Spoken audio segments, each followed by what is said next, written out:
They had survived the Civil War. They had survived prison camps. They had survived hunger, sickness, exhaustion, and the slow destruction that comes when a man is held too long in a place built to break him. And now, at last, they were going home. But that may be why the danger was so hard to see.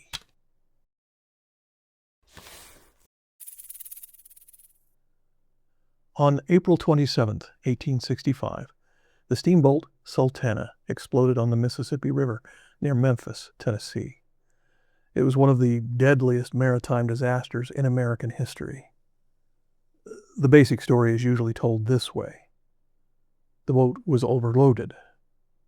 A boiler exploded. More than 1,000 people died. That is true. But it's not enough. Because the deeper question is larger than what failed inside the boiler.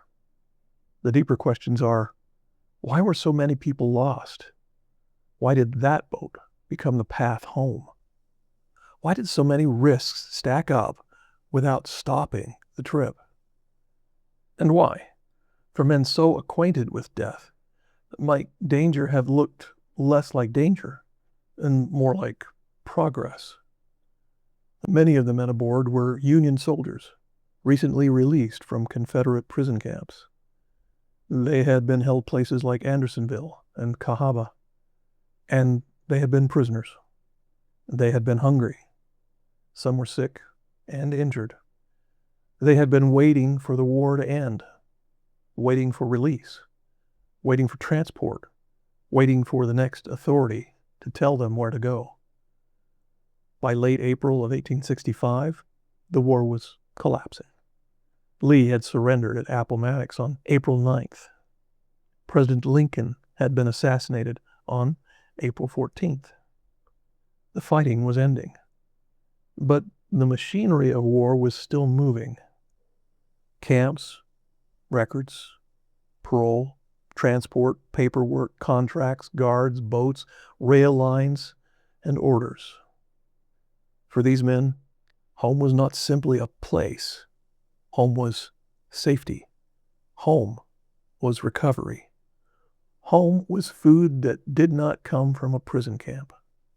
Home was a bed, a family, a name spoken by someone who remembered them as more than a prisoner. And arriving home would be the resolution, the proof they had survived.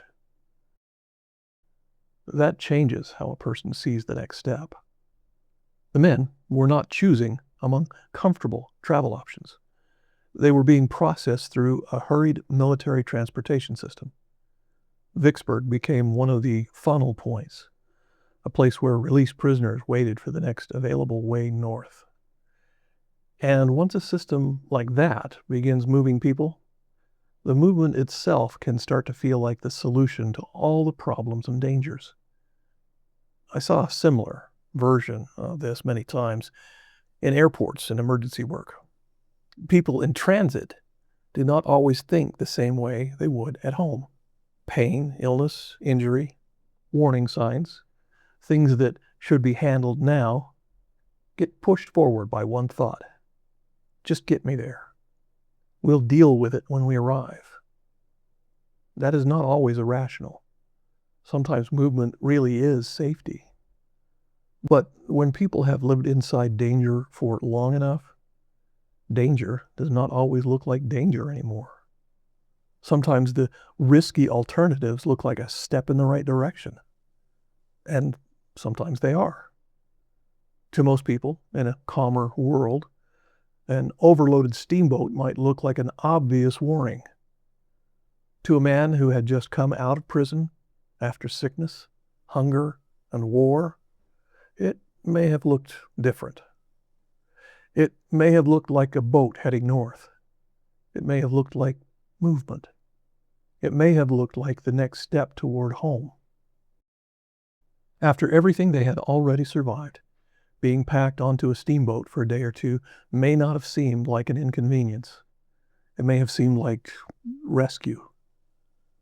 It was a wood-hulled Mississippi River steamboat. built for far fewer people than it would soon carry, and it had a problem. At least one of its boilers needed repair, and boilers were not a minor concern on steamboats. High-pressure steam had power, and power has consequences. Boiler explosions were known hazards in the steamboat era. They were dramatic, violent, and often deadly. People understood, at least in general terms, that boilers could fail. But understanding a hazard exists is not the same as stopping a system that seems compelled to keep moving. The Sultana was in position to receive a valuable load of passengers, former Union prisoners being sent north. The government needed transport. The boat operators had financial incentive. The government paid steamboat operators by the passenger for transporting soldiers, so every additional man represented revenue. The soldiers needed movement. The military needed transport. The boat operators needed the trip to happen. Everyone had a reason for the trip to continue. A proper repair would take time. A full repair meant stopping long enough to deal with the damaged boiler correctly. But in this system, losing time was probably pain nobody wanted to accept.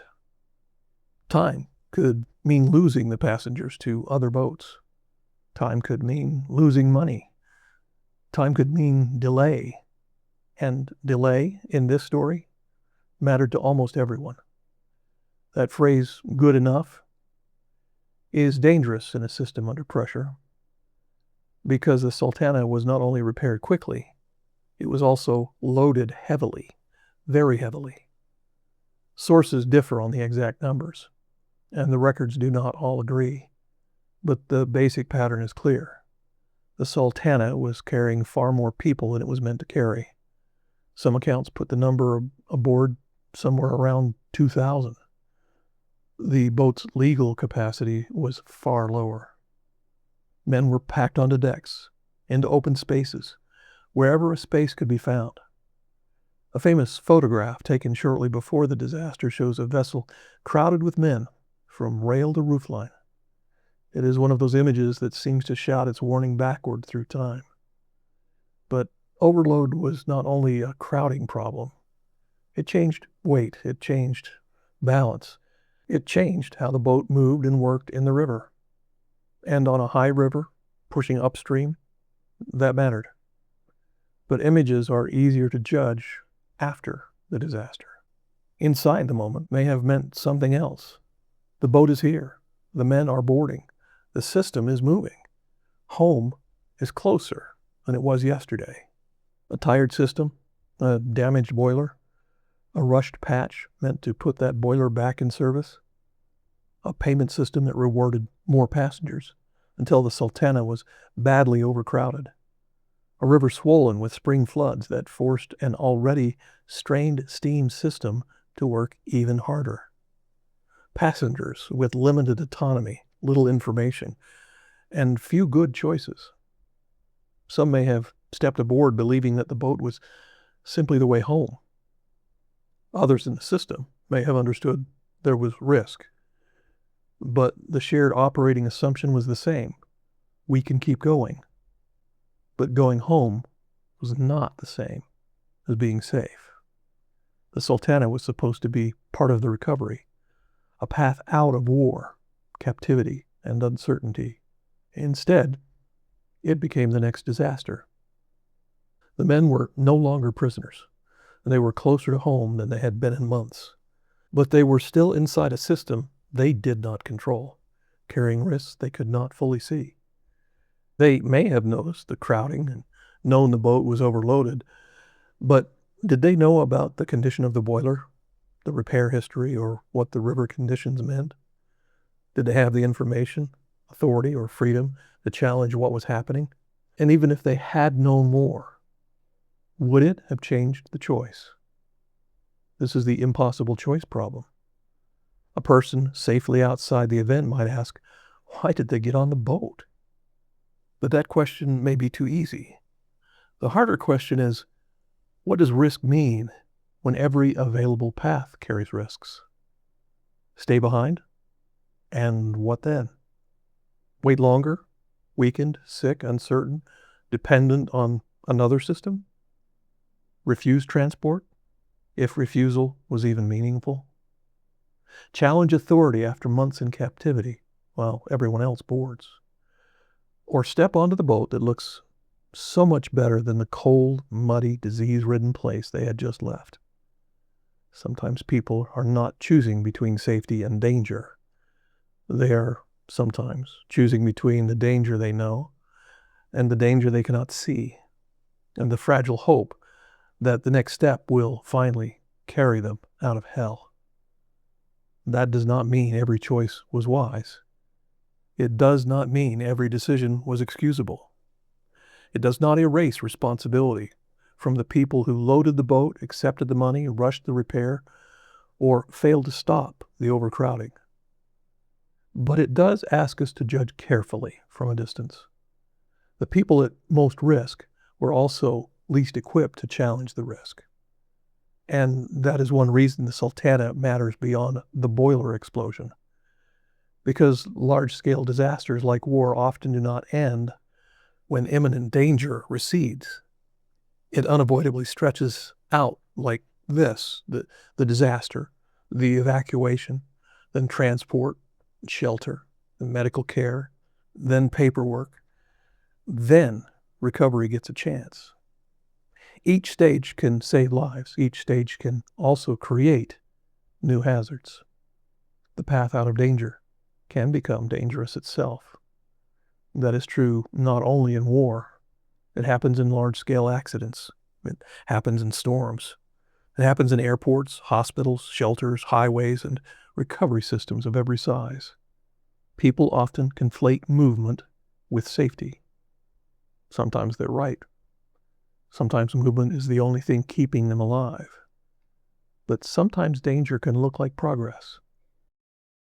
In the early morning darkness of April 27th, 1865, near Memphis, the Sultana's boilers exploded. The blast tore through the boat. Fire followed. Men were thrown into the river. Others were trapped, burned, scalded, or forced into the dark Mississippi. Weakened men trying to survive one more impossible thing. The details are horrific enough without embellishment. The meaning is even harder. They had survived so much. Then the journey became the danger.